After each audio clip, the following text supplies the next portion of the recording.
And there I am. I wasn't on. All right. Let's see if any of you come back. I tried to do this a moment ago. I was having a little trouble. While I'm on, I might do a little bit of makeup, and my skin is very dry. Just put some moisturizer on. This is Advanced Moisturizing Cream, Walgreens brand.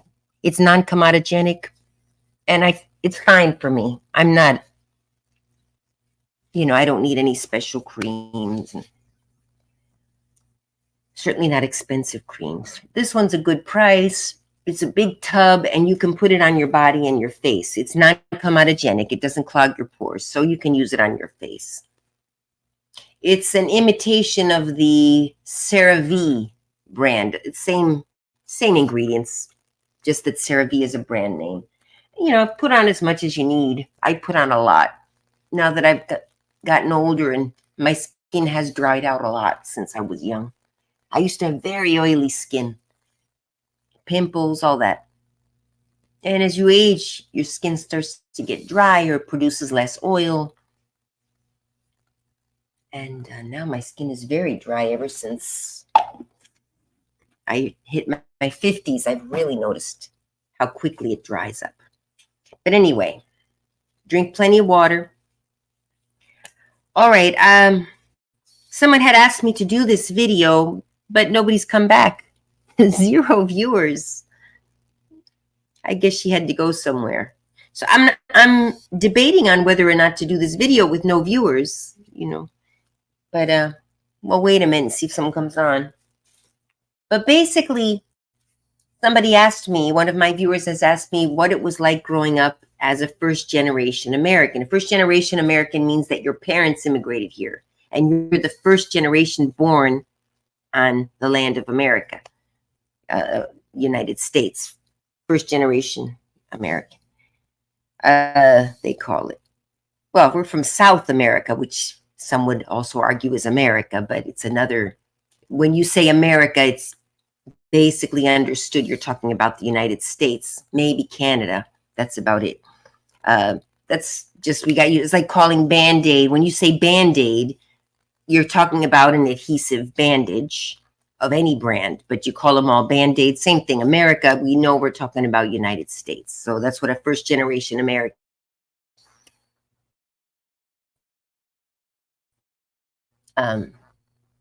But you're first generation in any country where you're the first generation born on that land of the country your family immigrated to. So my parents were born in Argentina. They came to the United States when they were in their early 20s.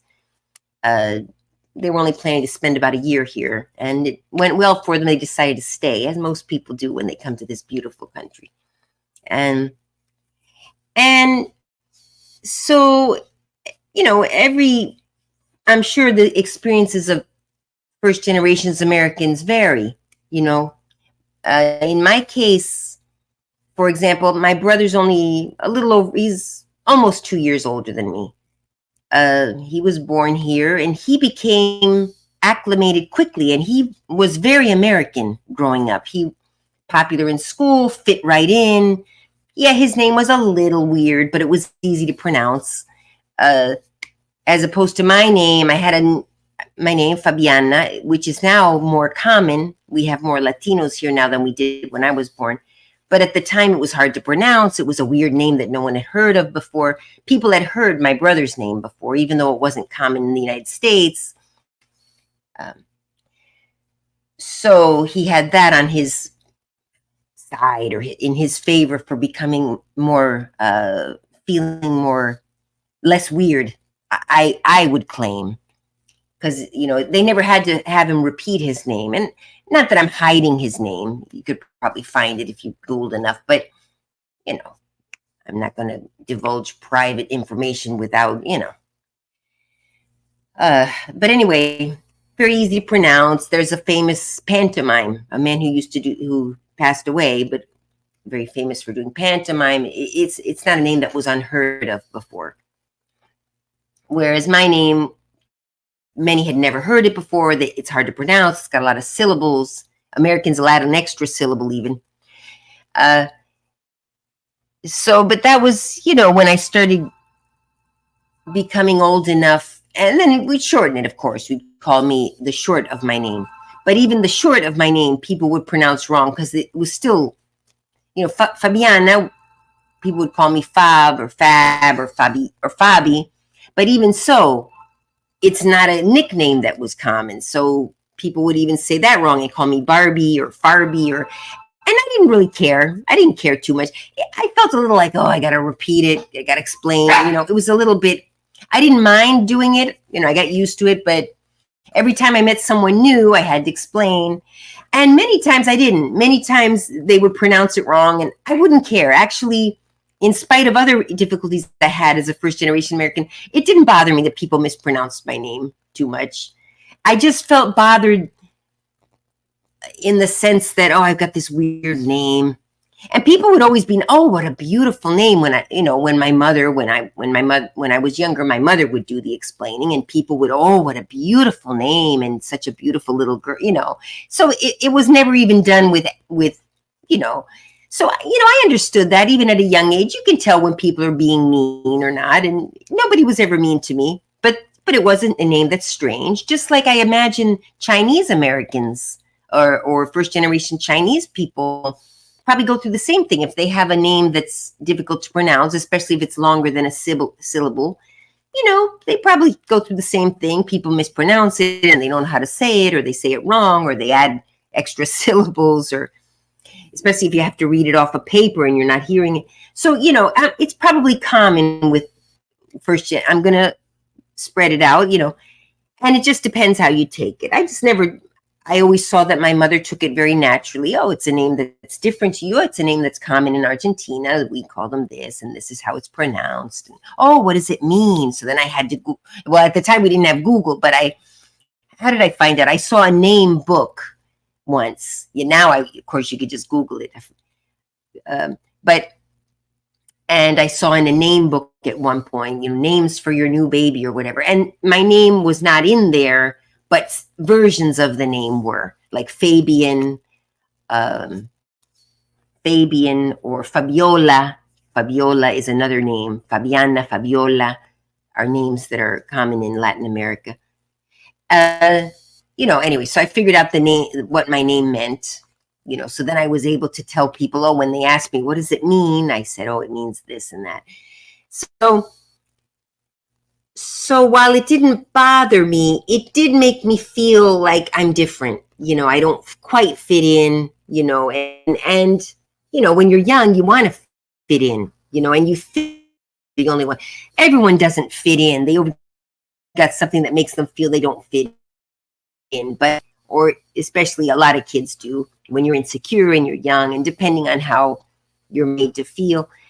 So, but I did always kind of, because of my name, while I didn't have any anger towards people who couldn't pronounce it and all that, I did kind of feel like, see, I'm different because I got this weird name. And so that kind of made me feel a little, and I wonder if I would have had even a Latino name, but that was easier to pronounce or something, who knows? This is all hindsight is 2020. Perhaps I might have felt, more like I fit in more. But anyway, or it could be just that my personality, I don't know what to attribute it to, because you can't know. But I do know that my brother fit in immediately as an American, and we're both, at the time there were less Latinos in the country, and we both are white. My brother has hazel eyes and he's very light skinned like me. He can tan, I can tan too, but so it wasn't our race that made us feel out. The culture is culturally we felt, or I felt. And, and my parents didn't force us to do anything. I mean, they had Argentine friends. We had a few Argentine friends and Chilean friends. So since we didn't have cousins, and those other people also immigrated here, didn't have their cousins and family here, and we didn't have internet and WhatsApp, you couldn't talk to your family as easily as you could today. Some people would leave their country and never see their family again. Maybe they would write letters, handwritten, and mail it. So the way we stayed in touch with our grandparents, my mother, encouraged us. And when we were young, they would try to visit often. Thank goodness they were able to. monetarily, they had enough to take us back to Argentina every couple years, at least when we were little. Then when we got to like junior high, high school, college, we didn't go back for years. Like I lost touch with them. I wrote rarely. My grandmother came to visit once when I was a little girl, and then my other grandmother came twice over the span of 20 or so years.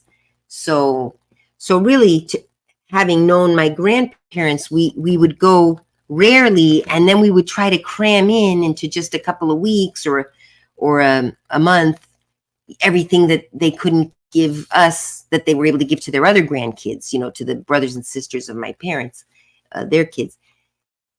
So yeah, you didn't see your grandparents. And so yeah, we would kind of become very close with other Argentines or other Chileans, not even other Latin Americans, because Chileans, Uruguayan, Argentines, our cultures are similar. Whereas other Latino communities, we have the same language, but the cultures start to not be as similar, but when push comes to shove, when you're speaking the same language, you have more of a connection. And I would meet the refugees at school. Anyway, so that was nursery school. There weren't even a lot of Black people that I grew up with. There was one Black girl in my nursery school. She was the daughter of teachers. And then there were white kids, basically. And there were no Latino kids in my nursery school. There was one Black girl who I, to this day, am friends with on Facebook. I lost touch with her over the years, as one does when you move and this and that. But she would invite me to her birthday parties, though. That little Black girl. She wouldn't necessarily, if for whatever reason, she didn't have girls. So maybe because I was different from another culture, I'm not sure what it was. Or maybe because my mother was more social. My mother was very social. I never was. It was when I make friends with community. So the parents of the kids, from nursery school. So then I remember in grammar school, even though I didn't go to school with the Black girl, ended up going to a Catholic primary school.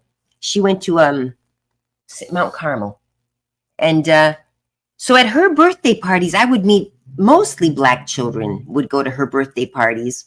And some white people, and then one Latino girl that I ended up going to high school with. We ended up going to the private Catholic high school. But she was pretty Americanized, but she would like connect with me because she spoke Spanish at home with her family. She was from, I don't remember where she was from, if it was Puerto Rico, it's actually a United States colony. I think she was from Puerto Rico, her family. So there was a kind of when we would go to the parties, we would, we'd play with all the kids. And she didn't go to my nursery school, though. I think she had met the Black young lady, girl. I'll call her a girl because we were all girls at the time when we were in primary school. So I didn't realize that I was Latina at the time. I was just a weird girl. My parents came from another country. I didn't know what to call it, So I imagine other first-generation Americans back then had similar experiences. So it's not that you're isolated, but you don't always necessarily feel you fit in or whatever. But yeah, I can't say I suffered much. And yeah, partly it's because I'm white. So I look typical American white person, and I speak English perfectly with no accent. So I imagine I had it easier than perhaps the refugees, because we didn't come as refugees. My father came for work, so we're from a different socioeconomic level as well, as educational. A lot of the refugees at the time were darker skinned, as today, darker skinned, don't speak English at all, or speak English with a very thick accent. But the Puerto Rican girl spoke perfect English too. So she and I, at least on that level, she was brown, but as far as the socioeconomic level of our parents and the the speaking English and all that, we were about even. So she would approach me as her sister Latina, and I was kind of confused by it because I mean I was fine. We both spoke Spanish, so I would feel that she was being nice with me. Anyway, all that aside, so whatever. Yeah, so those birthday parties, I was exposed to Black people basically, other than at school. The grammar school I went to were white kids and Black kids, and a few Latinos that were refugees that kind of they either would hang out with the white kids or they would kind of hang out in their small groups too with themselves. And there was no hatred among the groups, though. It was in the North. It was in New York. We just, went to school, and in class we were whatever. We were all equal, I'd say. But yeah, for hanging out at recess and all, we would form the Black kids would play with Black kids, the white kids with white kids. Some of the Latino kids the Puerto Ricans would kind of blend better. Because I remember there's a girl named Maria. See, Maria, that's a Latina name, but it's an easy name to pronounce, for example. And they were brown girls, Maria, Michelle, Brenda. There was a Brenda. They were Puerto Rican girls, and many Puerto Ricans speak perfect English and perfect Spanish. Other Puerto Ricans don't speak any English. But these were girls who spoke, Puerto Ricans that came and lived in New York generally spoke perfect English with the rough edge onto it. They got kind of this rough edge. And then you had the refugee Latinos, maybe a few of those that would kind of blend with the Puerto Ricans, who kind of the Puerto Ricans I remember were, and I'm not talking about my own experience as an Argentine after all, but they were kind of like the diplomats. That's how I viewed them, because they could hang with the American white kids because they were light skinned enough. If you want to give it a racial thing. Is anyone here? 3 people. Okay, good. But they were also Latinos, but then some Puerto Ricans are Black. So the Puerto Ricans also could sometimes hang with the Black kids. They were very, it's an interesting thing, the Puerto Ricans, because Puerto Rico is a United States colony. They don't have voting rights in the United States. But if a Puerto Rican has free visa to come live in the United States. So if they come and live in the United States, they automatically get voting rights for the president of the U.S. and all. If they're residing in Puerto Rico, they don't. So they have a kind of a mix of foreigner and not foreigner. And they wear many hats. That's how I've always viewed Puerto Ricans, especially the ones that speak both languages. And they could kind of blend with all the groups, They didn't feel inferior necessarily. There's a West Side Story, which I think was remade now, a more modern, but West Side Story was played by a American white lady, Natalie Wood, was played the part of Maria. Oh, that's the other reason. This girl, Maria, the Puerto Rican girl, everyone knew West Side Story. It was made before I was born, but it was still popular. It was a movie that we all watched.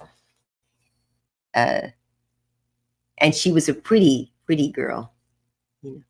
I remember curly hair, just soft curly hair. She might have had some Black because Jennifer Lopez is from Puerto Rico. She has Black, a little, if you see her family members, you'll see that she actually has African blood, Black of African descent.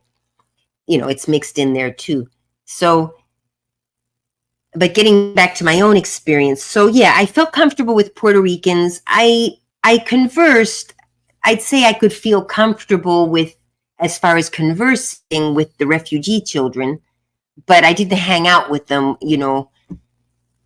and I was white, so I looked American and I spoke perfect English with a New York accent at the time. Apparently I've lost that accent, but I had a New York accent when I grew up in the outskirts of New York City.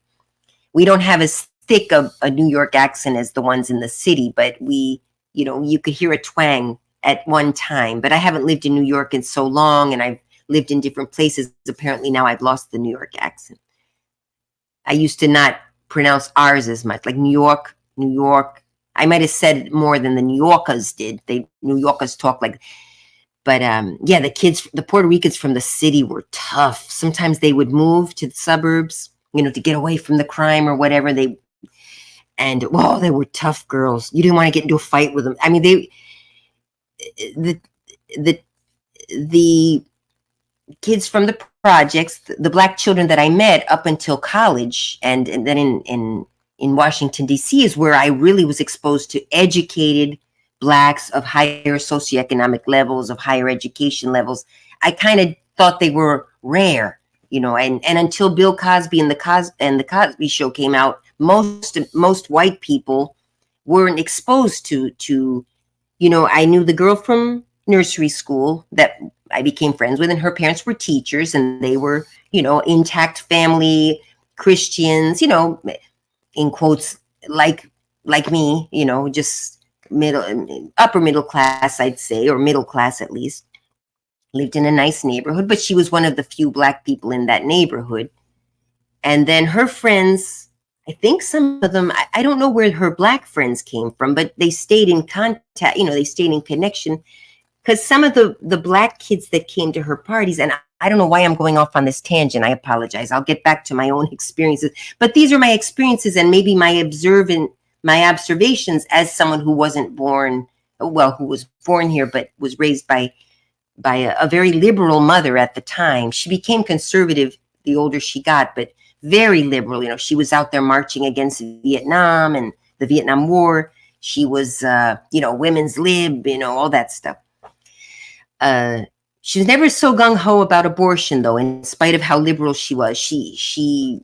That may be in part where my views on abortion come from. Also, Argentina was at the time, and still is, a very Catholic country. Not even just Christian, very Catholic.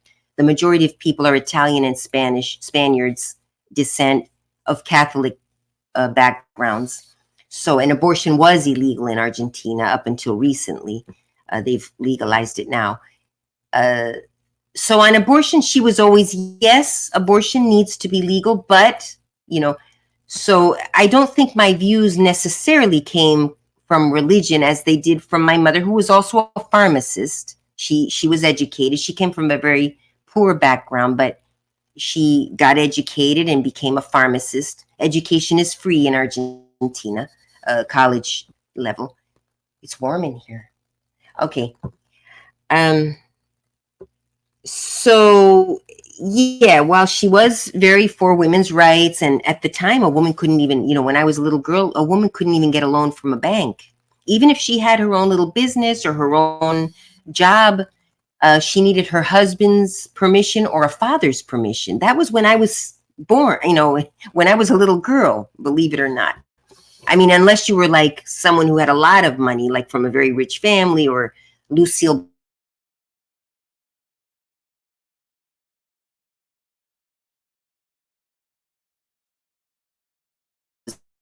happened. Oh, there I am. Okay. Ask questions in the meantime.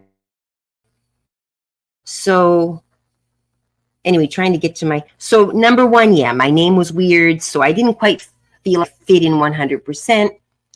I grew up in a Jewish neighborhood. So actually I've been exposed to different, throughout my life, to different cultures.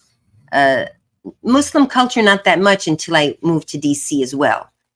So the two cultures I had not really seen a lot of. My father had a friend who was from Haiti. He was a doctor. My father was a doctor. He's retired, but he was a doctor. And we were friends with all the doctors' kids. We lived in the neighborhood where a lot of doctors and lawyers lived, upper middle class. Doctors didn't earn that much, but they did well. They still don't earn that. I mean, on the scale of things, yes, we were definitely privileged. I mean, I never had to wonder where my next meal was coming from, or if I could go to this event or that event. I knew my parents would have the money, and if I wanted clothes, I always got them, even extra than what I needed sometimes, because I wanted it, because this was in style, and I wanted to have what was in style, and that whole thing that a lot of kids go through, that you realize what a waste of money it is to buy clothes that are designer label. But anyway, how are you going to explain that to a teenager?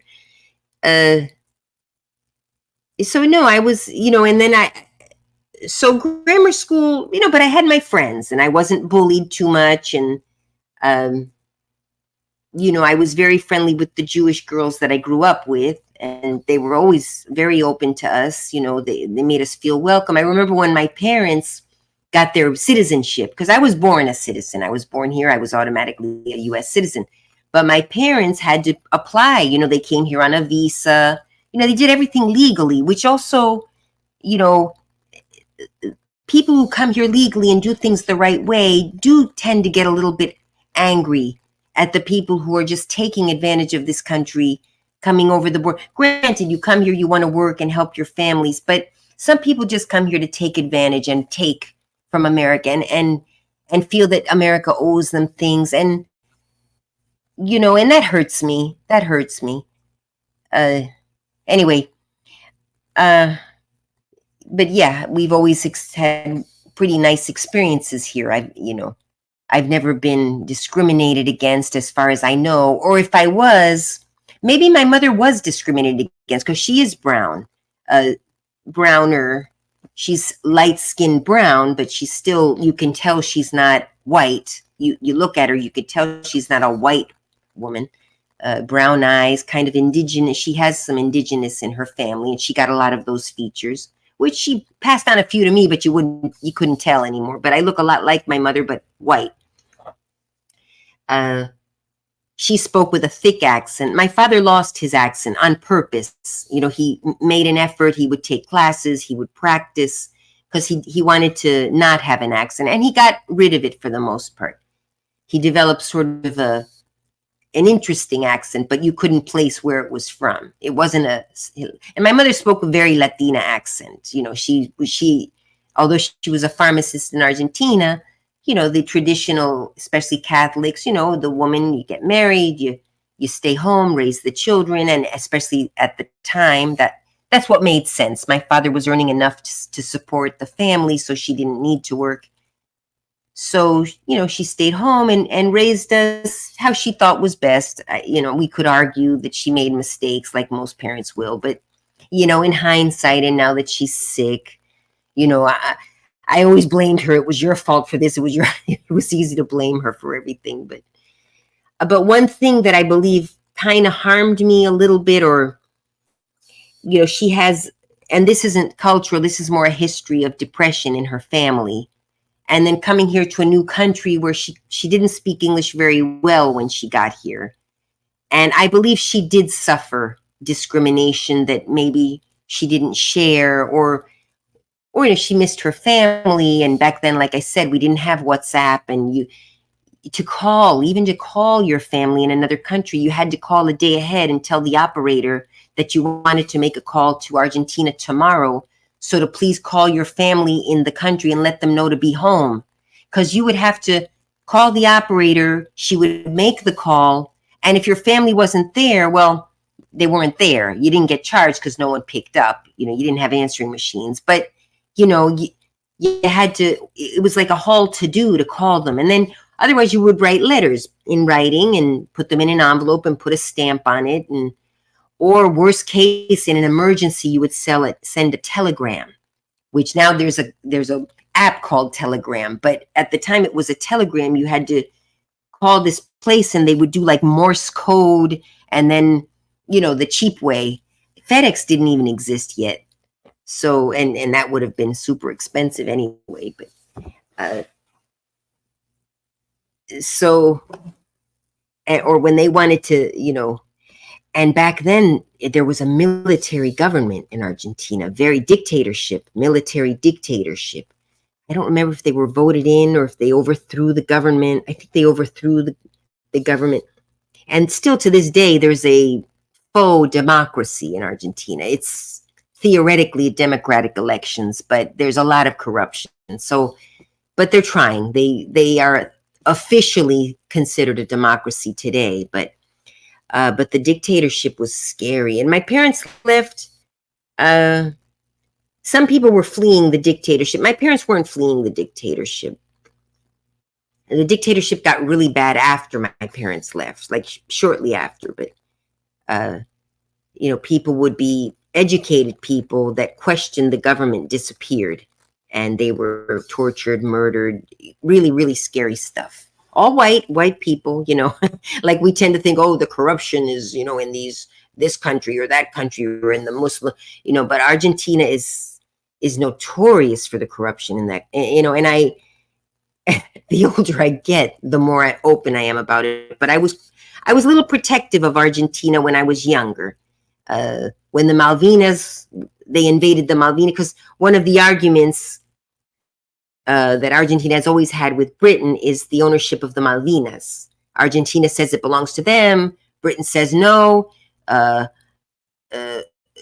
Argentina got, I think Britain, I don't even remember the history. I think Britain owned the Malvinas, let's say.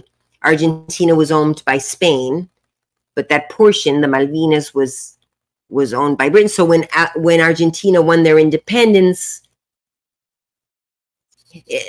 guys, Google it, but whatever. Argentines say it belongs to them. Britain says no, it's ours. It's a very strategic location in the world, down close to Antarctica, and basically, I think they're better off under British rule. So, but the argument was, but they get all their supplies from Argentina because geographically it's right there. So they were getting their supplies. Everything was coming from Argentina, which I don't know if it is now. And I think up until recently, after the Malvinas invasion in the 1980 something, they tried invading and they lost. I mean, Britain came in, like Argentina went in, these poor young innocent kids, 16, 17-year-olds, really young.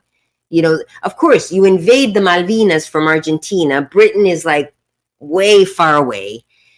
Yeah, they took Argentina. They took the Malvinas for a day or two. They conquered the Malvinas. It was now part of Argentina until Britain got their ships down there and killed, did what they had to do. A lot of young Argentine kids died.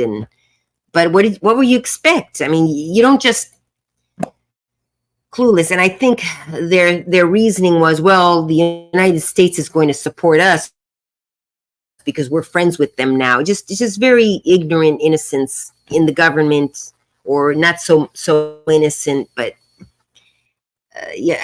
there's no explanation. It was a stupid thing for Argentina to do. I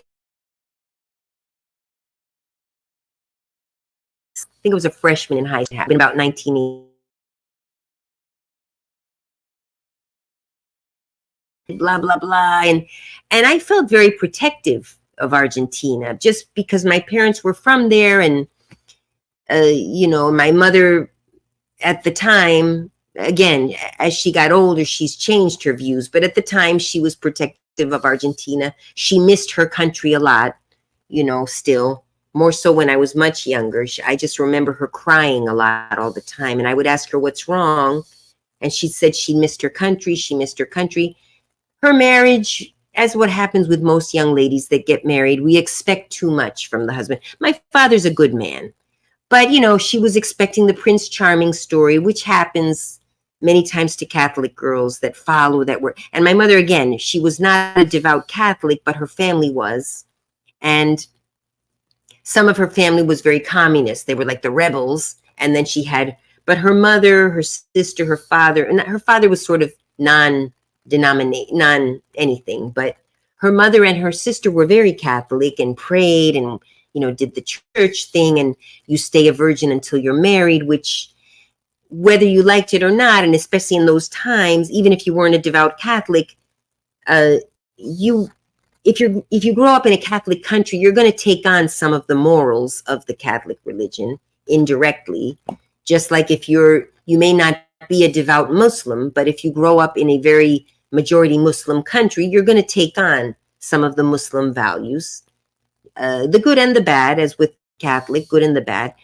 So, my mother did remain a virgin until she was married, and she got married in her early 20s, shortly after she finished her pharmacy training. And my father must have been about 23, 24. So my mother might have been 22 when they got married, young by today's standards. and a virgin when you're married, and you are fed the whole Cinderella thing. And even though she was an independent woman, she had her own pharmacy. She didn't need my father to survive. But you do fall for the whole romantic thing, and men are men. Sure, you can raise a kid Catholic and all, but my father was more practical. Well, look, we're going to go to our United States for a year, and then we'll come back. He was going to do his residency, and he realized, hey, we're better off over here. Argentina at the time was not doing too badly. It was, it was a strong economy. I believe the 5th economy in the world. Actually, it was one of the strongest economies in the world at the back in the day, including with the corruption and everything. A lot of rich resources and beef at the, I think now they've got competitors, wine, oil. It's an oil-rich country that's unharvested because they don't have the infrastructure to do it. But now they've united with Russia and Saudi Arabia through the BRICS economy. So they've joined BRICS. So probably, I'm guessing Saudi Arabia is going to take advantage of that connection and help them with the infrastructure to get more oil out of the grounds. So yeah, I would feel very protected. Another thing, Argentina, after World War II, many Jewish people and escaped Nazis fled to Argentina. And the Nazis were not, some would argue that the Nazis were protected by the Argentine government at that time. Jewish people too fled to Argentina. So you have the Jews and the Nazis fleeing to the same country. The Nazis to escape, and they did find some of them eventually and tried them, and I think one got jailed or put to death. And a very strong Jewish community in Buenos Aires, but they have their strength. The Jewish people need that. They need that. They're a very small population. They are less than 0.5% of the population of the world, and not even the devout Jews. That would be just the Jewish people of the Jewish ancestry. They need to form their protective communities when they leave, especially after World War II. Even though they were, Jews were freed and we won against the Nazi empires and stuff, they were still not loved. The Jewish people need their protection. There are Muslims in the world, but there are millions and millions of Muslims. Like 30% of the world is Muslim. I don't know how many millions of Christians. India, what's the other one? Hindu, Muslim, and Christianity are the largest religions of the world. So they have their strong communities in Argentina. Many went after World War II. But Argentina was like the United States, where even before World War II, immigrants went from all over the world there. So yeah, when people would say, oh, the Nazis, Argentina, the Nazis, I would also get protective, and I'd tell them, shut up, and I would say the United States has Nazis too, and they escaped here too. And, but it was true. I would only get angry because it was true. Some claim that the Argentine government protected the Nazis, brought them in to protect them from prosecution, again, as well as the Jewish communities that went to Argentina. But so yeah, I would feel protective and not knowing too much about Argentina, because the only thing I knew about Argentina was the friends we'd made, the foods. My mother would cook Argentine food, empanadas, arroz con pollo, and every Latin country has their version of empanada and arroz con pollo. Not a lot of rice. We would have more the European style. Rice isn't part of our staple in Argentina, in Uruguay, Chile, I believe also not so much. As other Latin American countries, rice is a staple. In Argentina, bread is a staple for us. Bread and wine, every meal. The kids would drink wine and not an alcoholic way, but wine is so Argentine that you'd give your child a big glass of seltzer, soda water, and put a little dribble of wine in there sometimes, or you'd let the kids taste the wine. Adults will be drinking wine, enjoying themselves. And, oh, can I try it? Usually we wouldn't like the taste, but the parent would let us sip it and try it. And like I said, wine, usually kids don't like the taste. It was part of the meal. It wasn't, where America, it was more beer. Now wine is popular in America, but that didn't start until I'd say the 80s again, 80s, early 90s maybe.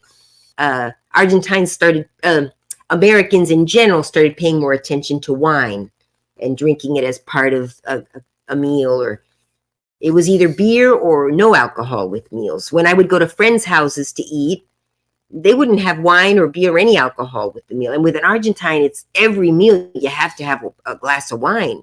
It's what? No wine? What? So while I didn't drink wine myself, my parents would drink it. And like I said, occasionally we'd sip it and we didn't like the taste. But our friend's house, they never had any wine at dinner. And they would cook American food, meatloaf, for example, which I never had meatloaf at home. Or what's other one I was amazed. I remember our next door neighbors, they were Jewish, American Jewish. I think they had come a few generations back. They're great. The next door neighbor was my age in one of the houses we lived in. And his great grandparents had come from some Jewish place. I don't know which Jewish country, but so they were American Jews, but quite American. And so one day they invited me over to play, and then, oh, hey, you want to stay for dinner? Call your mom or go ask your mom. It was right next door. So, oh, sure, yeah, you can have dinner there. So I saw the mother preparing the dinner. We were playing and running in and out of the kitchen, and she had meat, and she took a bowl of cornflakes and poured it into the bowl of meat and I was amazed. I thought that was so amazing. I thought it was like the most, I had never seen something like that. And it was obviously, you save money, you throw some cornflakes in there, you make more food, and it's cheaper. She was a teacher. Teachers has never earned enough money. Both of her parents were teachers also. But I thought it was just the most incredible thing. And we ate that night, and I thought it was so delicious. And with the ketchup, my mouth is watering now thinking of, even to this day, I think meatloaf is one of the most delicious things you can eat. But so I went home and I told my mother, I was like, oh, this is so amazing. You know what she did? And she took these cornflakes and and my mother, my mother didn't say anything against it, but she said, oh, that's interesting. But she must have been thinking, that's so tacky, or who knows what she was thinking. But that was American to me. That's what American, my mother would cook basically, stuff that she learned to cook, huevo fritos, or bife, which is just a little piece of non-fat beef, and with the, the piece of bread. And we didn't use ketchup. Ketchup was that's like an American thing. We did buy ketchup, and we did eat hamburgers. Like we would have barbecues, and but our barbecues were nothing like the American barbecues. We would have asado, which is salty meat. We never had barbecue sauce.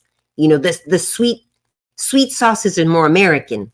We had salty barbecues with chimichurri, and we'd call a flank steak. We'd buy a flank steak. My father would put it on the grill.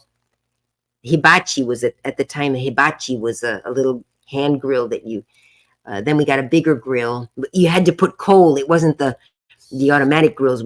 You'd buy coal briquettes and light them up somehow. And so my father in summertime, we would do barbecues like that. And my mother would chop up parsley and garlic and oil and salt and spread that on the, and that was our sauce. So yeah, our diet was, maybe Americanized Argentine, as as time went on. And my mother would also try other recipes. Like she bought cookbooks and she tried her hand at Chinese for a while. She started making, with the wok became popular in America because every culture brings their culture with them. So the Chinese people who immigrated to United States would cook their food, Chinese food. And there was one Chinese restaurant in our town where we lived. To get international food, you would go to New York City. There you would get a variety of different, but where we lived about 3 hours outside of New York City, you'd have the American places, McDonald's, of course. We thought that was, amazing. A McDonald's, so American, and so kids love, we know it's junk food, but children don't know. But see, for Americans sometimes, and McDonald's was, now it's not so cheap anymore, but back then, it was cheap. You could feed a family. It was fattening junk food, basically, by my mother's standards. She said McDonald's is only for special occasions. You're not supposed to eat every day. That's fattening. It's, she, maybe because she was, educated in pharmacy, but you have to know about health and stuff. She always encouraged us to eat a lot of vegetables and fruits, and McDonald's and candy and chips. That was all special occasion stuff. We never had that stuff in the house. Even mayonnaise. We never had mayonnaise. We would have ketchup and mustard, but it was like hardly ever used it. We would use it sometimes if we made hamburgers. But we didn't cut our burgers with anything. Like they have hamburger helper, where most families would put in the hamburger helper. We would just get, maybe that has to do more with socioeconomic level. But now that I think about it, or we would buy them already made. The Zogby's was the name of a delicatessen near our house. And I marched in the Bicentennial Day Parade. I was in the 3rd grade. That I remember vividly. It was the 200-year birthday of America. And I really felt American. That's like the time I really felt American. We'd been practicing the whole year before to march in the Bicentennial Day Parade. It took place July 10th. It was actually after July. Remember because I have a certificate that my mother had framed, and I have it somewhere. I wonder if it's here or if it's up in the house where they went to visit my brother. They have a little house up there. It might be up there. I should get that, and I'm so proud of that now. Every time I would see that, or we had it hanging in my bedroom for years, I felt American. It was such a beautiful day in my memory. The grammar schools all got together and there was a big parade, and they made these kind of Uncle Sam hats for us. And we put the hats on that were poorly made and they were toppling off. I remember the art class, it was a whole year preparing for the Bicentennial Day Parade. The art teacher got the older kids from the upper levels to make the hats for us. So we would start to see the hats presented around the school. And we know they were made out of paper, paper mache or something, and they were painted all Bicentennial Day colors, but each was different because each of the older kids had painted their own, and the windows of the grammar school, we painted it all, for Bicentennial Day, because summer was coming, so obviously we weren't in school anymore. But towards the last few months of the school year, they would change the windows every few months, like every month or two, and the kids would paint the big windows that go out to recess. You could see them from recess. It was in the paper, and there was a section of the newspaper because we would get the newspapers delivered. We didn't have internet, remember? So the, J.W. Chorley School, which has been razed now, it's been knocked down, but it was a popular school at the time. That was the school district I was in. And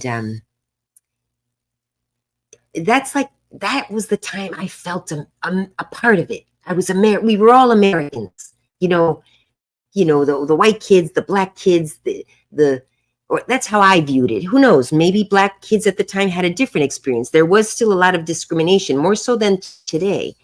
Uh, in the North, it was unconscious. We weren't conscious of our discrimination. We did it.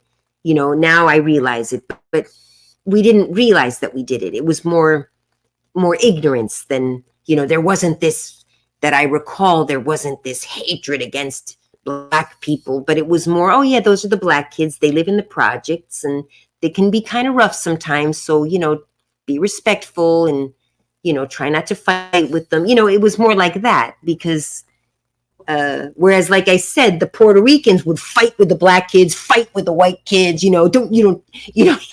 were like, they were, like I said, they could kind of be more the diplomats because they could be nice to the white kids and you weren't afraid of them as much. I'll admit, I'm the first one to admit I was afraid of the Black kids. Most of them, there were a couple that were nice, that, oh, well, she's one of the nice ones, because she didn't, and it wasn't that they weren't nice. They were just raised in a rough situation, so they developed roughness. And if you dissed them, the word diss didn't come out until later, and I use it now liberally, but you didn't say something to disrespect one of the Black kids because you knew that if you said something, you were going to get punched out. So just be nice to them. If they start to get a little mean, just back off, and that's how I learned to deal with Black kids, and except for the occasional exception, like I said, the little girl that invited me to her birthday parties. And there I did meet nice Black kids, but even it was an interesting experience. And I suggest if you're afraid of something, go into that you're afraid of. Meet people of the culture you're afraid of, because at those birthday parties, I met some of the rough kids, but at the birthday parties, they were nice. So I didn't meet the same kids that I went to school with, because like I said, she went to a different school. But you could tell by the way they talked that they were rough. They were the rough kind of kids, for lack of a better way to describe it at that age, primary school. But, oh, look, these are the rough kids, but they're being nice. And we're all playing together. And it was even, we would do, which was, the girl that invited me was very Christian, her family and everything. So, of course, at slumber party, as we got older, she would invite me to the slumber parties. Because first it was just we'd go and have a party for the day. And we'd maybe go to Howard Johnson's, was one of the places, like Chuck E. Cheese, and swim. We would swim. It would be a pool party, and she swam, because there's this belief that Black people can't swim, for example, but she swam, and at least the kids she invited her party swam, or they might have stayed I don't remember exactly, but anyway. Or we would, but as we got older, 6th-ish, 7th-ish grade, we would do the slumber parties. And then at slumber parties, you do seance. It's called seance. I don't know if they still do it today, where it's at all not accepted by the Christians. It's sort of a voodoo-ish stuff, or I'm not sure where. I haven't even read the chat yet. Oh, my family left Argentina to come to America. My father was curious. He was doing okay there. He was studying medicine. He received his medical studies, but he had to do his residency somewhere. And at the time, America was short on doctors, as was Canada. So they were sending offers, to doctors around the world to come do your residency in the U.S. So he got offers from the U.S., from Canada, and he narrowed it down there was a nuns hospital, a Christian hospital in Canada, and then a hospital in New York City, Queens, New York. And whatever, he said, well, look, he said to my mother, they were married already. He said, well, I'm going to go to the United States. I've decided to go to do my residency there. He was curious, I think, and it wasn't any need to go there. I think he was just kind of had a desire to see something new, different from the country he grew up in, and he'd never traveled before. He said it might be cool to go to the U.S. and I'll do my residency for a year. They didn't even talk about kids yet or anything. They weren't even thinking about kids. And they were recently married. And so my mother said, okay, she didn't want to move. She loved Argentina. She was happy there. She had her pharmacy. She had her little dog, even that at the time to travel with a pet was so difficult. So she ended up giving the dog away, even, which I can't imagine. I can't imagine. She gave it to a nice man who loved the dog, who knew the dog and all, but she never saw the dog again, even never, But so yeah, so he came and he did his residency. And after a year, he said, "Hey, look, they've offered me a job. I'm thinking, why don't we stay here?" And my mother was already not happy with that. She was already missing home. She thought it was only going to be for a year, but you do what your husband says. It was still the 1960s. They came in 63, just after Kennedy was killed, just after President Kennedy was shot, shortly after that. And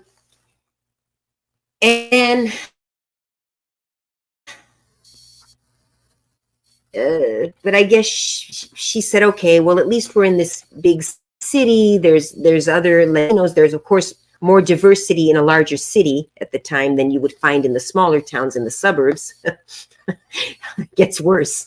So my mother was like, all right, well, I have my friend so-and-so and XYZ, and they're also Argentine, so I can kind of commiserate with them. She was really missing home, though.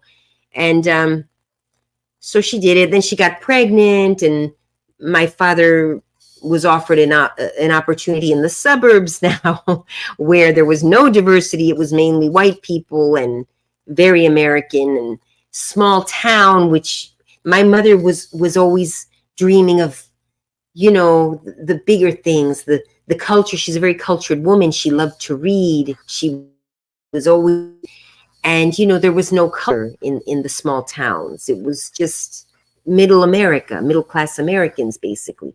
And then the doctors and lawyers, who were basically middle class Americans who got a better education, but they were still mentally very middle class, which nothing wrong with middle class. That most of America is middle class, and middle class happiness, where you're happy with not much. And, we got our little ranch house, and I'm fine with that myself. But my mother was always striving. She came from an extremely poor family. So that did kind of make her think that, fancier things were better, and, private schools for the kids. And that's what her dreams were. And, in the small towns, you'd go to the public schools were decent enough. And my father was like, well, why are we going to send him to, public school is good. It's a good quality education. He wasn't striving for much. He just wanted his house with his kids and his family and have enough for everything. And basically he wasn't striving for the fancy cars and and my mother, while she wasn't so materialistic, she did want more. Well, first of all, clothing. She was very obsessed with clothes. She did want the name brands and the, while still not being so materialistic that was everything. She always taught us, well, if you're dressed very elegantly, people respect you more. They think you're of higher than society than you are, and it'll open doors for you. And she was very obsessed, I think overly obsessed with that stuff, which she still was able to get those fancy clothes in the small town. So, but no, she just wanted more stimulating things, But anyway, so then she just broke down. She fell into a deep depression. And then, but my father had accepted the job. That's it. We're moving there, period. And he was probably not as sensitive to her needs as he should have been. But, the man rules the house. And I think even today, he doesn't rule the house in that he has a right to abuse you and all. But I think if you're a woman who wants to have a family, and I'm from an older generation, I might be wrong, but I still think the man leads. When push comes to shove, of course, you have a right to equal job opportunities and equal this and equal that. But when push comes to shove, when a child is sick and crying, he calls out for his mommy.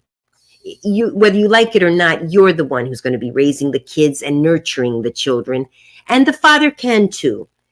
But I still believe that biologically, a man's nature is to have his family, protect his family. It's he views his family as his property and his biologically, he can be mentally liberal, but his biology is telling him, this is my family, these are my kids, I am raising them, I am protecting them, I'm making sure they have what they need. And if you take that away from him, he just becomes basically nothing. He has no inspiration to do well if he doesn't have a family to provide for. Is my view, is my opinion, and I could be wrong, but it's what I've seen, well, in my own family, and it is the woman's biological place to be the nurturer, to, and women are just naturally softer, generally speaking. And of course, there are always exceptions, and a woman should not be expected to be that if that's not what she wants, if she, but whatever. My point is, and the times, especially in those days, even more so. So yeah, my mother did, but she fell into a deep depression, and my father didn't understand how to help her with that. He said, look, you have a house, you have your kids, you have enough to eat, you buy whatever you want. My father would come home and hand her the money. Here's my paycheck. He wasn't like controlling her financially. On the contrary, she was better at balancing the books than he ever was. So he'd get his paycheck, it had to be deposited. He didn't have direct deposit. So he'd get his paycheck, here, honey. She would go and she would deposit it, and she would decide what bills got paid, and she ran the finances. Somebody has to do it. I've never been good at that at all. I'm still not good at it, but she would know to the last penny what was in the account. This paid this is here. She'd have all the receipts. She would write it was amazing. She was really good at that.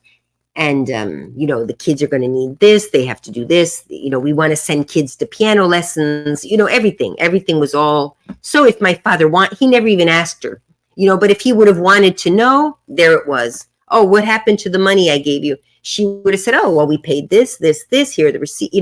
He never asked her. He trusted her completely. And in that sense, that was one of the positive things in my own personal, there was never money arguments or money problems, and that does help hold a marriage together. Finances do have something to do with a strong marriage. Not that you have to have a lot of money, but a stable finances help keep a family intact. Because when you start having money arguments, which is what happened with my own husband, and we didn't even have kids together.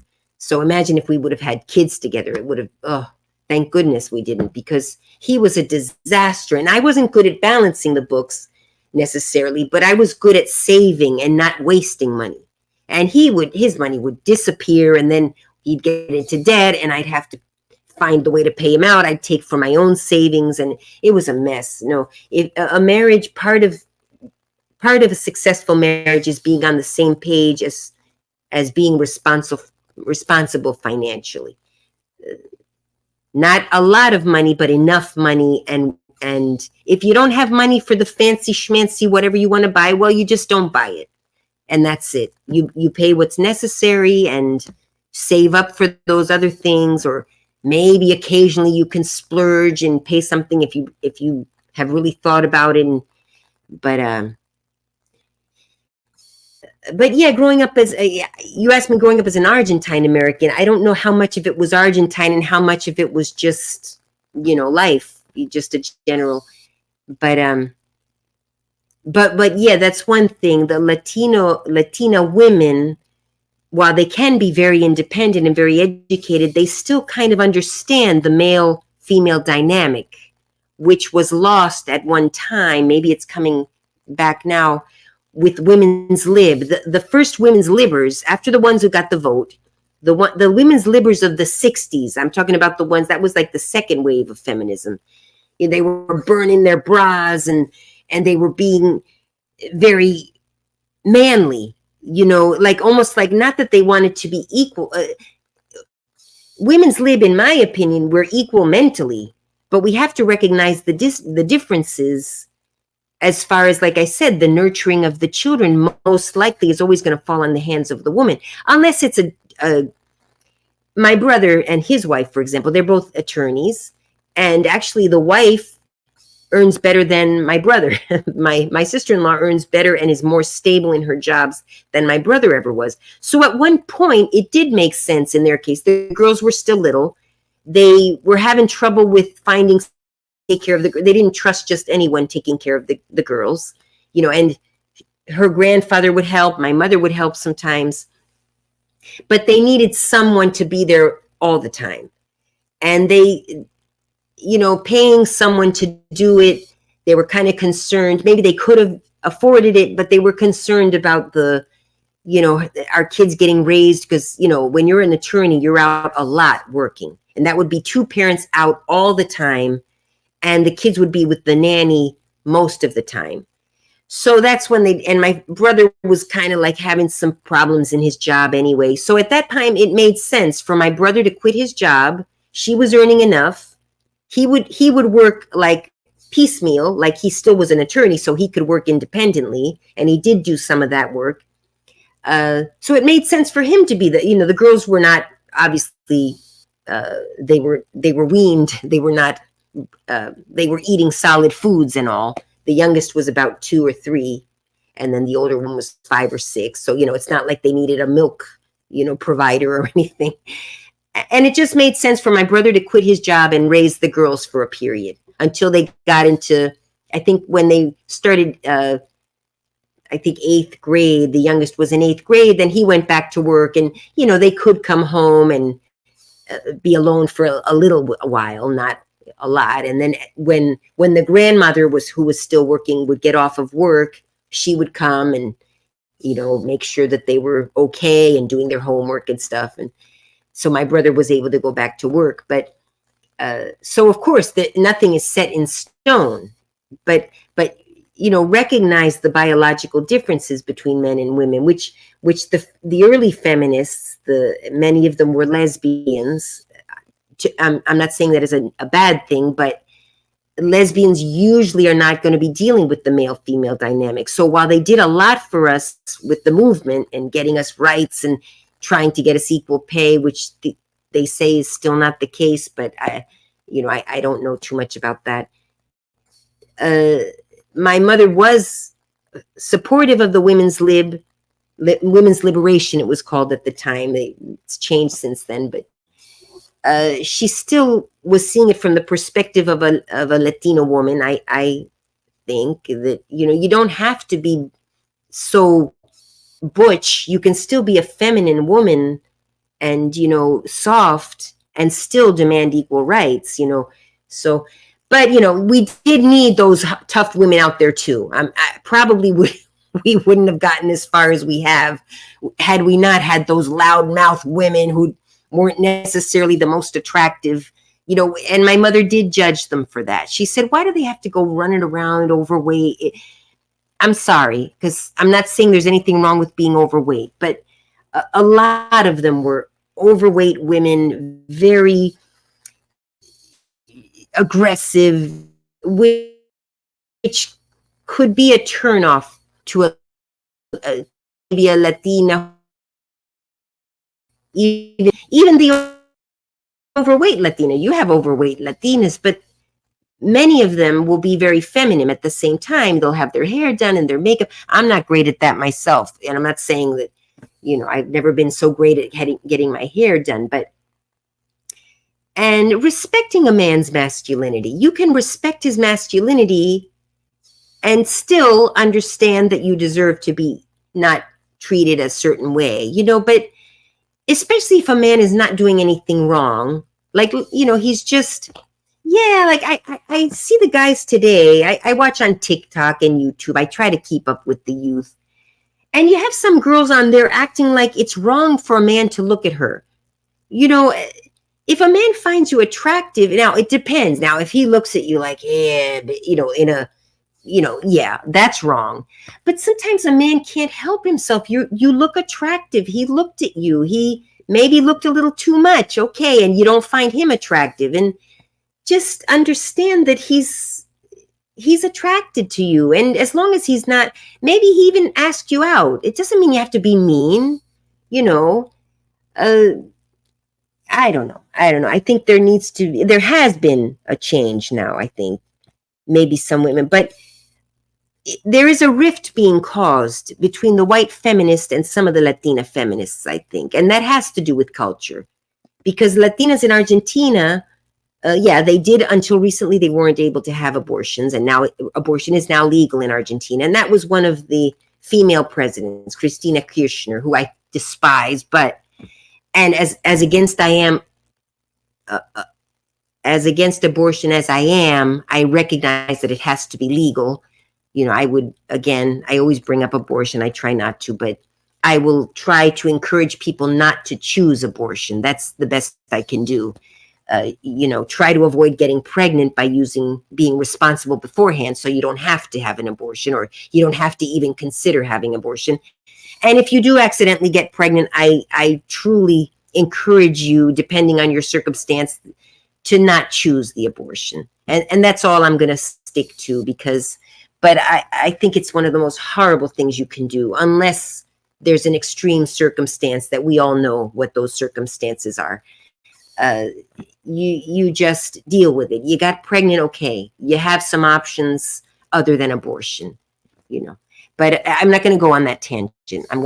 But that may be in part coming from a predominantly Catholic country, while, like, my mother has always been atheist. Even to this day, she's an atheist.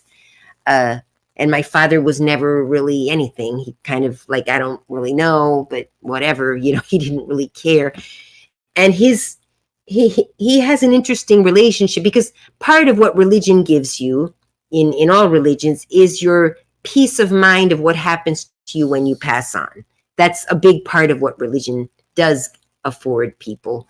The peace of knowing that, oh, when I'm, you know, but my father he ended up going into pathology. He did residency in obstetrics or whatever, but he ended up taking a job as a pathologist, and that's what he specialized in. And so he has a very firsthand view of death. He's done autopsies on, I don't know, probably thousands. I don't know what number of autopsies he's done on dead people, but that and these other people that have a close experiences with death are funeral directors. So one of the girls I connected with in college, her father was had owned a funeral parlor and prepared the bodies for the funerals. And my father so we would have our little inside jokes that the other girls would be horrified by, where we could laugh at them, because, you know, my father's view on death was always, you know, well, it happens, and you get there, and that's it. And he didn't have any sort of unrest with death, you know. And my mother, I'm getting pretty morbid, but my mother, coming from a history of a depressive family, maybe that influences my view on death too. I don't want to say I want to die. I don't want to. I'd love to live a long time, because I like to see what comes after. My fear of death isn't so much what I face after death. It's what I'm going to miss knowing.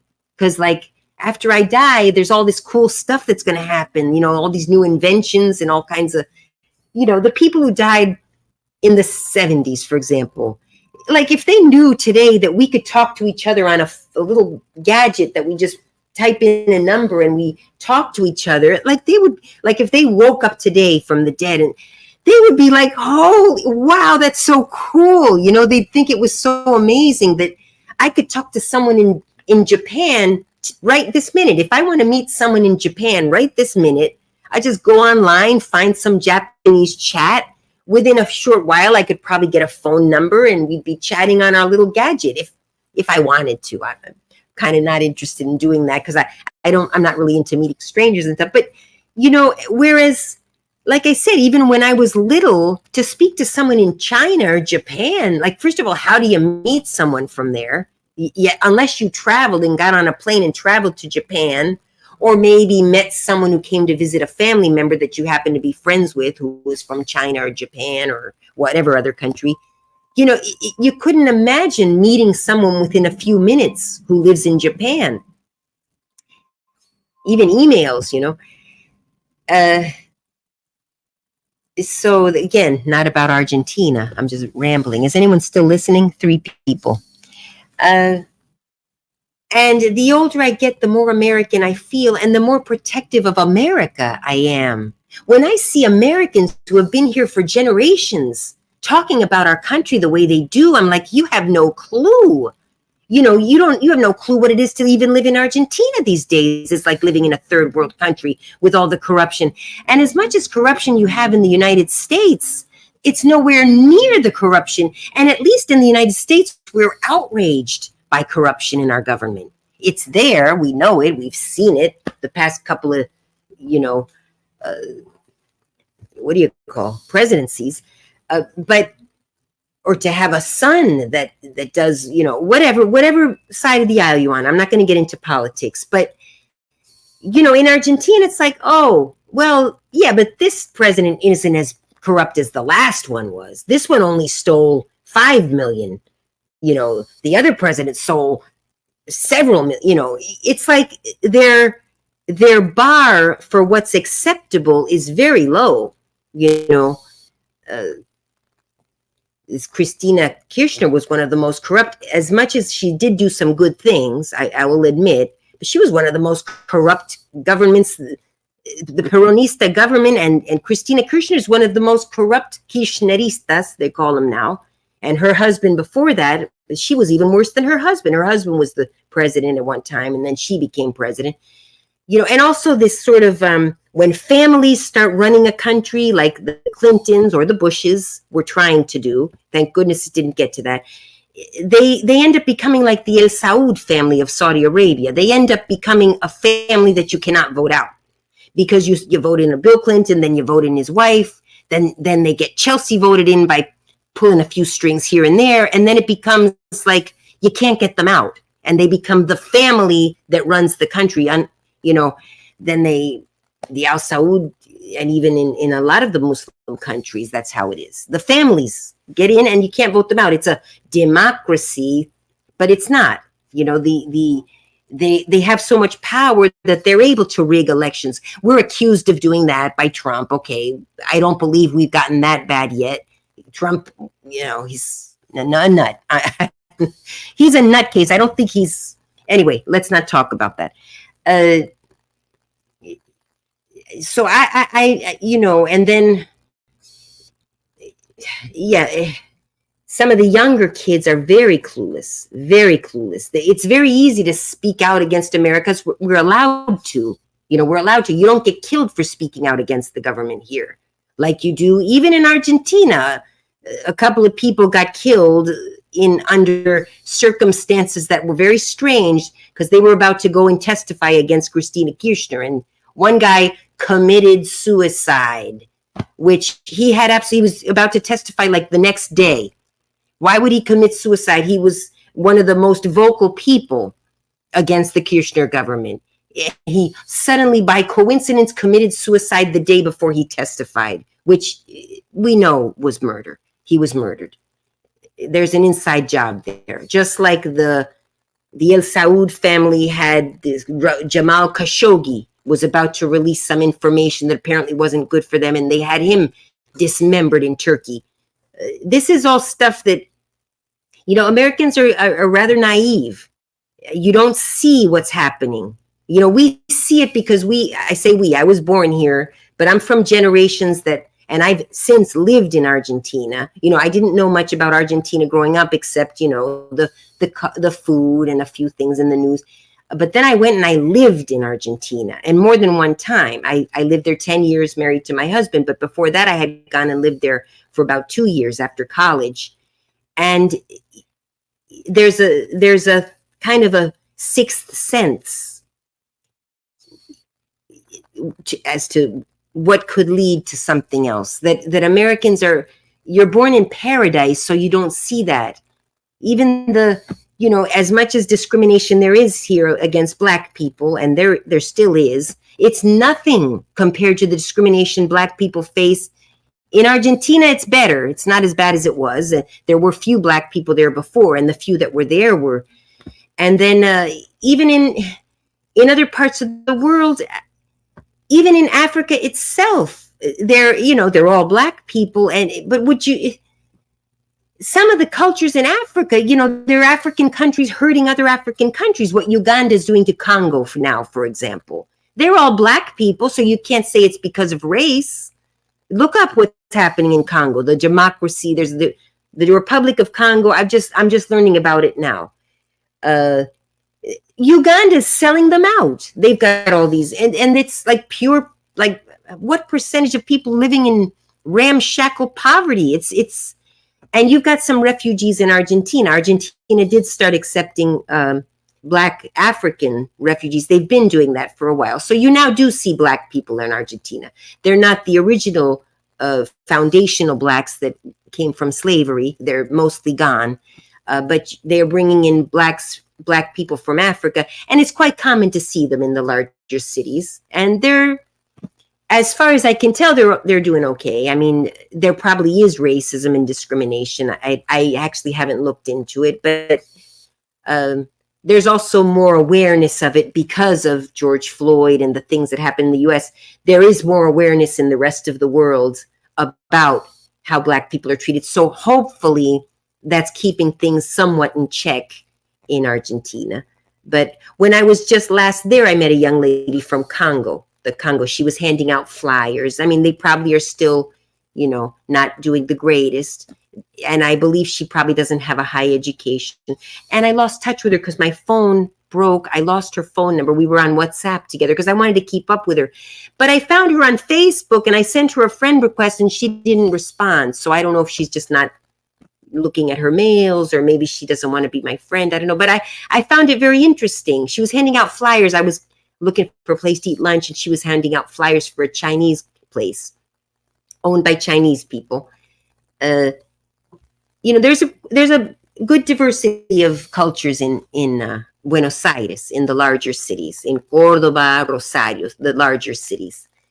So if we do a trip there, you're a descendant of Nazis. No, I'm not a descendant of Nazis, but there are Nazis in Argentina. Those were the Germans. I'm of Spanish and Italian descent. I mean, maybe Mussolini. I don't know. I don't think I'm related to Mussolini. But anyway, but yeah, sure, a lot of Nazis, and some were even caught in the southern part of Argentina. There are a lot of Welsh people. There were some Germans down there too. Some parts of Argentina were settled by majority Swiss and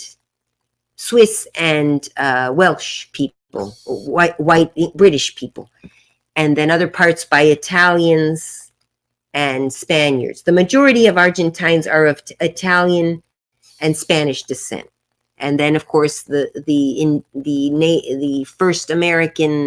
first South Americans originally came from Asia, tens of thousands of years ago, same as the Native Americans. I mean, we call them native. We need to call them first Americans. They are not. No one is native to the Americas. We all came from elsewhere. The first Americans came from Asia, across the Bering Strait, tens of thousands of years ago. There was a land bridge, and they came over walking apparently, over the land bridge, North America, and then down into South America. And maybe some came by boat from some of the islands. I'm not sure about that part. I got to refresh my history. But as far as the Bering Strait, which no longer exists, it got covered by water or something. But you can still see the land bridge under the water. So, calling them Native American or Indigenous American is actually a misnomer. They are the first Americans and deserve the respect of being the first Americans. But anyway, similar history. Slavery was in Argentina, the transatlantic slave trade, but a different outcome. The black slaves were basically decimated or left. They went to Brazil or to other countries, and then the first South Americans are still there, but small in numbers, and same tragic history. I'm not going to say it's right or whatever, but it is what it is. So the majority now are Italian and Spanish, which is where my family came from. Italy and Spain my not my grandparents, my great, I think my great, no, my great grandfather came from Spain to Argentina. So that's not too long ago. And then either my great or my great great grandparents on my father's side came from Italy to Argentina. So they were only in Argentina 2 generations. So it's basically we came from Europe. And my mother's side on her father's side has a little bit of her. My mother's great grandmother was a first 100% native South American, or first South American, indigenous, whatever you want to call them.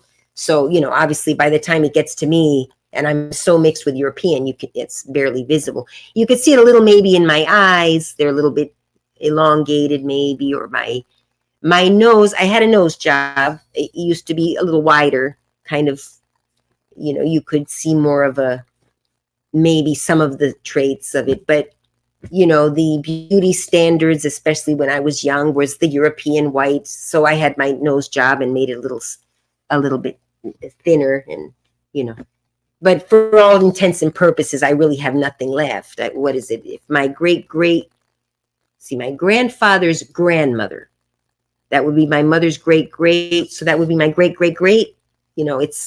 It's pretty watered down. I don't know what, I think I'm 132nd or 164th.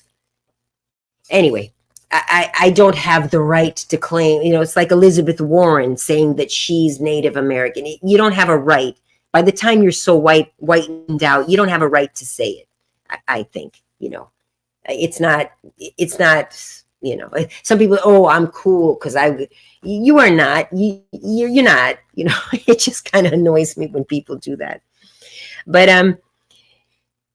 but Elizabeth Warren checked it off so she could get into college, apparently. And, I checked off, I am guilty of that. I checked off that I'm a Hispanic, because at the time there was affirmative action. And if you checked off that you were anything but white, you would have preference for college. So I did do that for college, but I probably would have gotten in anyway. I mean, I like to kind of say I didn't take anyone's spot, because I don't think I did really. I wasn't the greatest student. It wasn't a hugely competitive college, and there weren't people scrambling to get in. Now it's gotten some status, the college, but at the time it was, yeah, you had to be an okay student for most colleges, but I didn't take any. Another thing that would get you into college, and even today it helps, if you don't have to get a loan to pay off student, if you're just going to be paying cash. And my parents, fortunately, like I said, my mother loved the fancy stuff, but she would put, she would monitor the money, and she always would set aside for college. So by the time, and college wasn't as expensive as it is today either. So by the time my brother and I got to college age, the money was there. It was saved. Plus she had calculated a little more. I think, she calculated just right. So when we graduated college, we didn't have any debt, any student debt. So, so that helps you get into college in some cases, especially if you don't have a scholarship. Even to get a scholarship, you have to have excellent grades. And my brother was a little better than I was, but I wasn't the greatest student. And I was worse than my brother. I would get F's, D's, So the fact that my parents wouldn't have to be getting student loans, sometimes the college themselves would give you the loan in some cases. So, but you had to have straight A's, and, because a college gets prestige, or they would sometimes just give you a grant, because colleges get prestige by having the best students go. So that college was an okay college, but it wasn't like the highest level as far as, it wasn't like Ivy League or anything. I should get some water. So I'm talking about everything except what it was growing up as Argentine, but I think I gave you some stuff. Let me get some water, put some questions, and if not, I guess I'll wrap up. 1 second. I need to get water.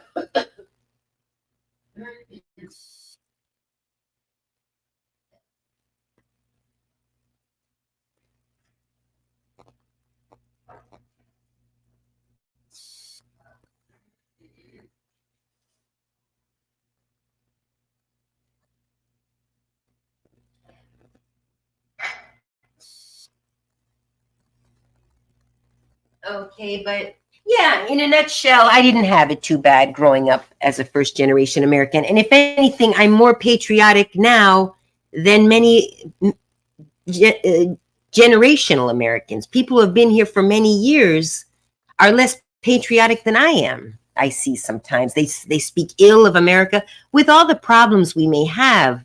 You know, to be supporting dictatorships in other parts of the world, in countries where a woman can't even speak or she'll get her head cut off if she says something against the government, especially a woman, countries that treat gays like crap and murder them. I don't want to get into politics. And these are the people that you're bad mouthing America for. Oh, they're good, oh, we have to help. No, they're dictatorships that really need to be overthrown. That's my opinion, but I'll leave it at that. I don't want to get into politics. But yes, you guys quit complaining. Oh, you called me the wrong pronoun. I love trans people. The ones I've seen online, I don't know them again in person, but I've met a few. I even have a follower who I don't know what he is now, who I find very kind, very nice. I don't know. I have no issues with people, but to be called the wrong pronoun, depending on the circumstance, I think you got to let up on some of that stuff and focus on what's really important. Yes, trans rights are important, as are gay rights, as are women's rights, black rights for black people. I'm sorry, I don't want to say it wrong. It's all important, and we do have to fight for. But some of the stuff you got to let slide a little bit. I mean, I get discriminated because I'm white now, and or mistreated. Granted, nowhere near what other people. I'm not going to try to play the victim here. Obviously, I think I can afford to be discriminated against because I don't really care, But I've had a few mean things said to me, and I volunteer in the neighborhood with a pastor there, and when she's not around, a few things said to me, it made me a bit. If it, I'm like whatever, I mean, I don't. It's not going to ruin my life. I still go there, and I'm not going to say all black people are like that because a couple of them said something, and you know. So focus on the important stuff. I mean, we're still a free country. You can still, work hard, and I don't know. It's just. Some of the stuff is just really ridiculous. Some of the stuff these younger people are coming up with now. Just come up with. And granted, if you're a woman in a man's body, let's get to that, for example, which is something that's on my mind a lot lately. Yeah, I mean, you do have a right, especially if you're doing your best effort, and it's obvious that you're making an effort to look the part. If you're a woman born in a man's body. Sorry, I have an itch here. If I see someone, let's say I saw someone, I actually don't see many trans people in person. I've only ever seen them online. Or if I have seen them, I don't know that they're trans. And then they're doing a really good job because I'm going to be calling her a he or a she, depending what she looks like or he looks like.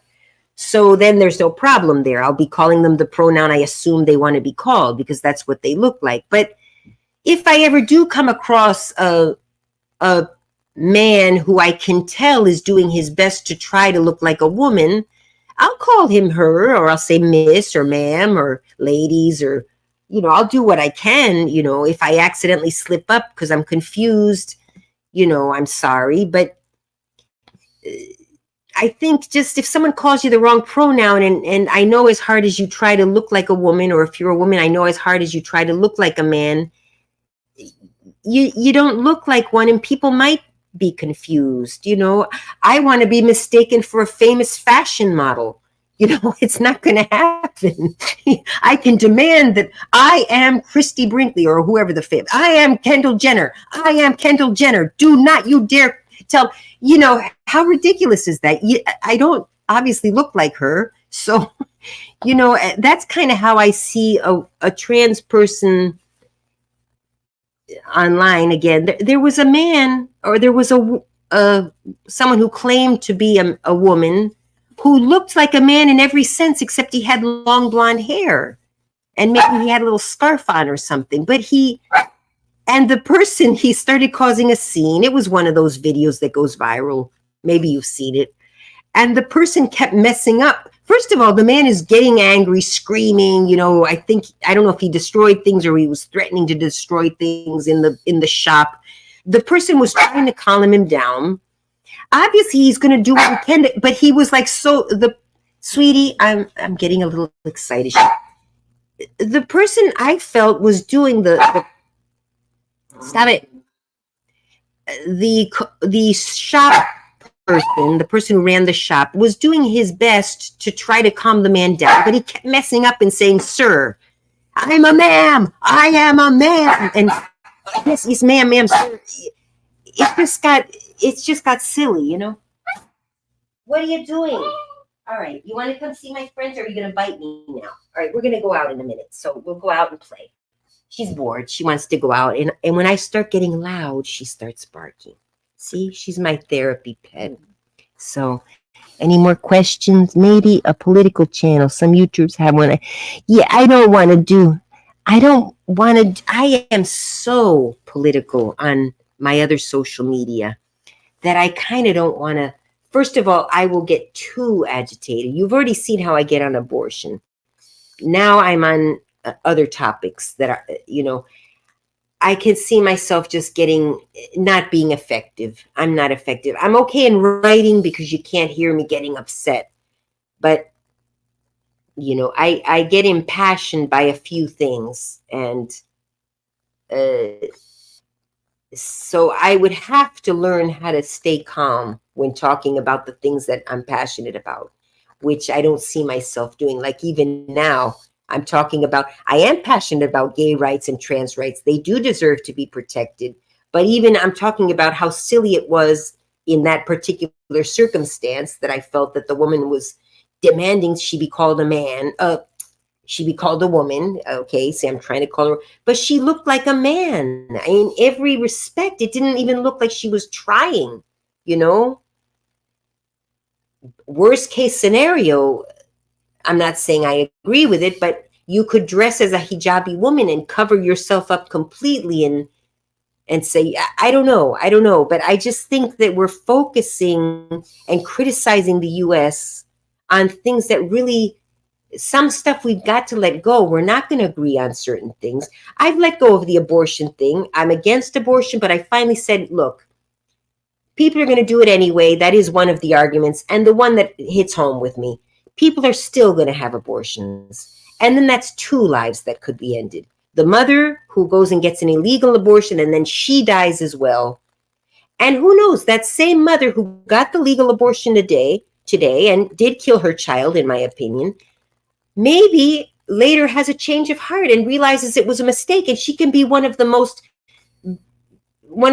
effective advocates against choosing to abort. So,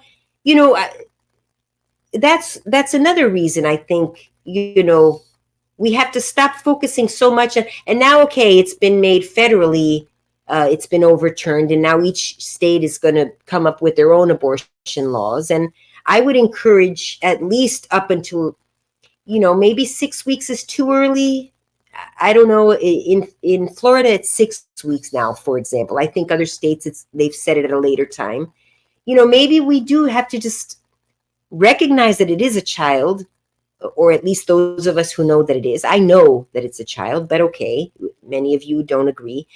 And say, okay, well, there's a number that we need to agree on, that, okay, and yes, it is a child. It's a child from the moment that the sperm meets the egg, in my opinion. But all right, we're still not going to stop them from happening. And granted, they're going to happen anyway. And we don't want young, scared girls, for example, a teenager, to be desperately scared, not know where to turn, and go have one done illegally and ruin her own. She could die. And that's one less person who we may have in the future convincing others not to have an abortion. Because she may, I do believe, okay, I don't want to go on abortion, guys. I'm sorry. But you see what I mean? I do believe it should be required, and this is the last I'm going to say on abortion, because it was really hard for me to finally decide that it needs to be legal. It was it was because I said, I was like back and forth, but I was still leaning towards it should be illegal because it's still wrong. And I finally said, I have to decide and I have to come to terms. We have to meet in the middle because it's a topic that takes too much energy away. Yes, it is an innocent child. So are the innocent children we're killing in war. They're all children that need to be protected. But, you know, a pregnant teenager is a child that also needs to be protected. And we need to be teaching children from a younger age, not grammar school necessarily, but middle school, about contraception, which is what puts me away from the Catholics. Because the Catholics are, no, contraception is bad, any form other than the natural, So I disagree. That's why I can't be a Catholic. I can't, because I disagree. If we're going to be telling them they can't have abortions, we at least need to be, the Catholics say, well, they should be waiting until they're married. Okay, yes, they should be, but we know that they're not going to. So give them this. And my argument with the Catholics, as much as I love the Catholic religion in most respects, is that if God really plans, or really, if it's in the plan for someone to get pregnant, then God will make the contraception fail, and she will, get pregnant, and that's how it's meant to be. So Catholics need to, Catholics need to be who they are. We need the separation of church and state. That's the other argument. Catholics are not going to change quickly. Occasionally you will find some change. We have a new pope now that is, the belief is that he's getting his orders directly from God and he's spreading it to us. Okay, I'll take that with a grain of salt. I think God can speak to everyone directly if he's there, or whatever you believe. But the current pope has been speaking more openly about gay rights and about gay marriage. And I don't think he's saying it's okay, but he's like quite advanced for a pope. So instead of denouncing, and even some Catholics don't like this new pope. He's from Argentina, actually. But I like him. I like the new pope, in spite of him being Argentine. He was a man who would take the subway. I was very proud when the pope was in Argentina. That made me proud as a first generation American and of Italian descent. He was a guy who was a priest, in Buenos Aires. He would take the subway, to work. He was a normal, just a humble guy, a very humble man. And even in the Vatican, they say that he's not staying in the fancy bedroom that most popes live in. He's chosen a small room, a very simple, small room, is what I've read. And some Catholics don't like him because he's deviating from what, he's said some things in favor of the gays, of gay people, or I actually haven't followed up exactly, but he's quite liberal. So instead of bad-mouthing the Pope, I think the liberals should say, well, look, okay, we're making some progress. We've got the new Pope, and he's a world Pope. He's not just the U.S. Pope. You can only make baby steps, especially with religions, with any religion, Islam, devout Islamists or devout Catholics or even devout Jewish people. You have the people who are kind of moderately religious, who I see the benefits of religion, but I also see the importance of questioning any religion that you're in. Whatever religion is, you have to question it. And if anything, God wants you to question a religion because he doesn't want you accidentally following some crazy cult, So anyway, I won't stick on that. But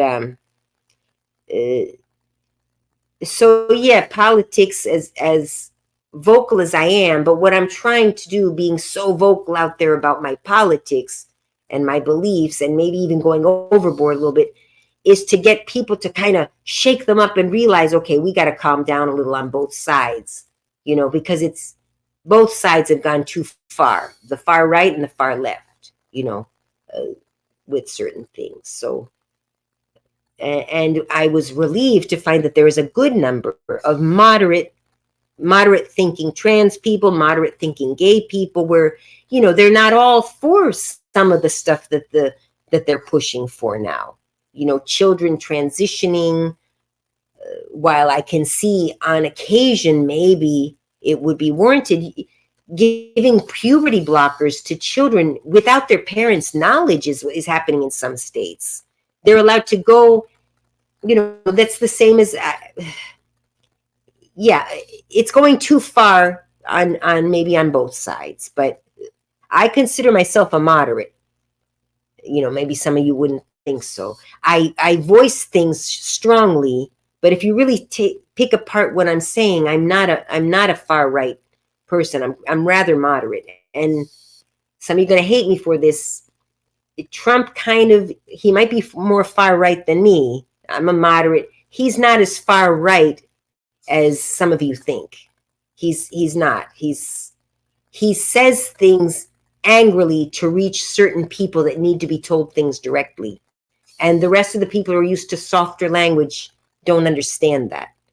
And I think that's kind of what I'm doing, or I'm doing to some of my friends, because I'm talking on some of the things I post. I'm thinking about the people that I know on my Facebook, or that maybe follow me on Instagram, more so on my Facebook.